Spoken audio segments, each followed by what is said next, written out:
નમસ્કાર દર્શક મિત્રો, હોટલાઇન ન્યૂઝની સાથે હું છું સોનલ। અત્યાર સુધીના સૌથી મોટા સમાચાર સામે આવી રહ્યા છે કે એર ઇન્ડિયાનું વિમાન દુર્ઘટના બની છે। અમદાવાદની અંદર આ પ્લેન ક્રેશની દુર્ઘટના બની છે। અમદાવાદથી લંડન જતું એર ઇન્ડિયાનું વિમાન ક્રેશ થયું છે, જેમાં 242 યાત્રીઓ હતા તેવી વાત સામે આવી છે। આપને જણાવી દઈએ કે અમદાવાદ ગુજરાતથી લંડન ગેટવિક જઈ રહ્યું હતું એર ઇન્ડિયાનું આ વિમાન।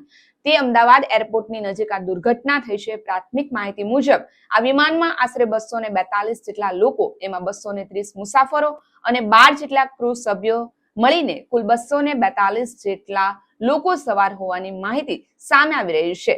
આ ઘટનાને પગલે એર ઇન્ડિયા દ્વારા પણ સત્તાવાર નિવેદન પણ જારી કરવામાં આવ્યું છે। આપ જે એક્સક્લુઝિવ દ્રશ્યો હાલ હોટલાઇન ન્યૂઝની અંદર જોઈ રહ્યા છો, આ દ્રશ્યોની અંદર જોઈ શકો છો કે અમદાવાદથી લંડન જતું એર ઇન્ડિયાનું વિમાનની દુર્ઘટના જે ટળી છે અને આ દુર્ઘટનાની અંદર એર ઇન્ડિયાનું નિવેદન પણ સામે આવ્યું છે। એર ઇન્ડિયાએ એક પોસ્ટ બહાર પાડી છે અને એની અંદર સત્તાવાર માહિતી દર્શાવી છે કે આ જે દુર્ઘટનાની અંદર જે બચાવ અને રાહતની કામગીરી પણ હાલ શરૂ કરી દેવામાં આવી છે। આ ભયાનક દુર્ઘટના બાદ બચાવ અને રાહત કામગીરી યુદ્ધના ધોરણે શરૂ કરી દેવામાં આવી છે। ફાયર બ્રિગેડના તમામ વાહનો અને અનેક એમ્બ્યુલન્સ ઘટના સ્થળે પહોંચી ગયા છે। આપ જે દ્રશ્યોની અંદર જોઈ શકો છો કે આ મોટી દુર્ઘટના બની હશે, એના જે દ્રશ્યો પરથી આપણે અંદાજો લગાવી શકીએ કે કેટલી મોટી દુર્ઘટના બની હશે। અને અત્યાર સુધીમાં 50 થી વધુ એમ્બ્યુલન્સ ઘાયલોને હોસ્પિટલ ખસેડવા માટે સક્રિય બની છે અને એવી પણ વાત સામે આવી રહી છે કે 50 થી વધારે મોતની આશંકા સેવાઈ રહી છે।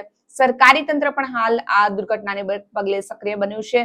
કેન્દ્રીય ગૃહમંત્રી અમિત શાહે ઘટના અંગે ગુજરાતના મુખ્યમંત્રી ભૂપેન્દ્રભાઈ પટેલની સાથે તાત્કાલિક ટેલિફોનિક વાતચીત કરી છે।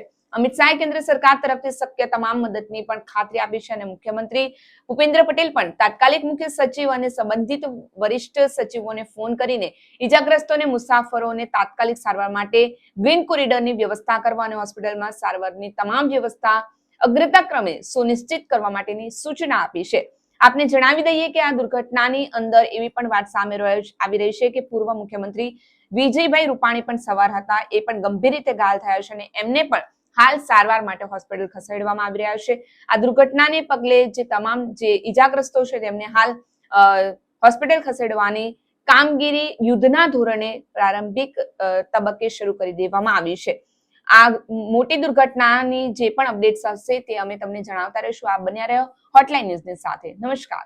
આવા પ્રકારના વિડીયો તમને જોવા ગમતા હોય તો હોટલાઇન ન્યૂઝ ચેનલને લાઇક, શેર અને સબસ્ક્રાઇબ કરો।